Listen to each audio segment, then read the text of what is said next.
Oke, kita bakal mundur jauh banget ke belakang sekitar 4.500 tahun lalu untuk menyelami sebuah kisah yang wah epik dan penuh pelajaran.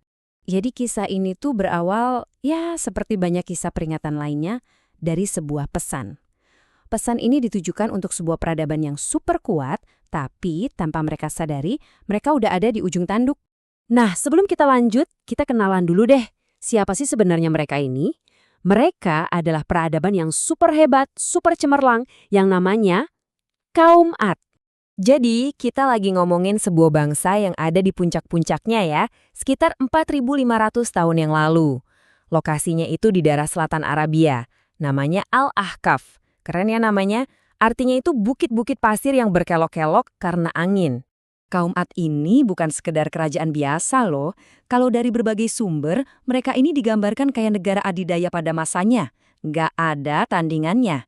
Coba bayangin aja, kayak gabungan raksasa teknologi dan kekuatan militer dunia, tapi di zaman kuno. Dan kekuatannya itu gila, ada di semua lini. Fisik mereka super kuat. Arsitektur, jagonya bikin bangunan raksasa. Militer, nggak terkalahkan, dan katanya sih kejem banget. Kekayaan, wah, melimpah ruah. Pokoknya paket komplit. Mereka punya semuanya. Bahkan Al-Quran sendiri sampai menekankan keunikan mereka.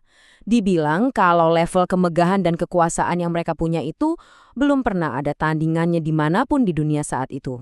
Sama sekali. Nah, di tengah masyarakat yang super kuat dan super pede ini, muncullah seseorang. Bukan orang asing, tapi orang dari kalangan mereka sendiri. Dan dia bawa sebuah pesan. Pesan yang kelihatannya sederhana, tapi sebenarnya bisa mengguncang seluruh pondasi peradaban mereka. Penting nih untuk dicatat ya, dia itu bukan orang luar. Dia salah satu dari mereka, saudara mereka sendiri. Ini yang bikin pesannya jadi lebih kena, lebih personal, dan harusnya lebih susah buat diabaikan. Jadi, apa sih pesan utamanya? Simple banget sebenarnya. Tauhid. Sebuah ajakan untuk kembali menyembah satu Tuhan yang sejati. Nabi Hud ini mengingatkan mereka, hei, semua kekuatan dan kekayaan yang kalian punya ini, itu anugerah loh, bukan murni karena kehebatan kalian sendiri. Tapi, ya gitu, kalau sebuah bangsa udah merasa paling hebat, paling kuat, mereka pasti nggak suka diingatkan kalau ada kekuatan yang lebih besar dari mereka. Ini kayak pola yang selalu berulang dalam sejarah kan, ketika kemajuan bikin orang jadi sombong dan merasa tak terkalahkan. Dan bener aja, mereka menolak mentah-mentah. Alasannya, klasik. Ini kan tradisi nenek moyang kami. Terus mereka minta bukti-bukti, padahal sebenarnya bukti apapun yang dikasih juga nggak bakal mereka terima. Kenapa? Karena hati mereka udah ketutup sama kesombongan. Pertanyaan ini dia intinya. Ini yang menunjukkan pola pikir mereka. Siapa yang lebih hebat dari kami? Mereka benar-benar percaya itu. Mereka sudah dibutakan sama pencapaian mereka sendiri, sampai-sampai mereka pikir merekalah yang paling berkuasa di seluruh alam semesta. Dan jawaban Nabi Hud, ini luar biasa sih. Di tengah-tengah tekanan dari seluruh bangsanya, dia justru menantang balik. Dia bilang, silakan, kerahkan semua tipu daya kalian. Aku nggak takut. Kenapa? Karena aku berserah diri pada Allah, Tuhanku dan Tuhan kalian juga.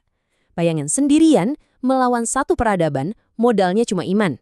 Nah, tantangan sudah dilempar. Dan balasannya pun datang. Tapi dengan cara yang nggak pernah sama sekali mereka bayangkan.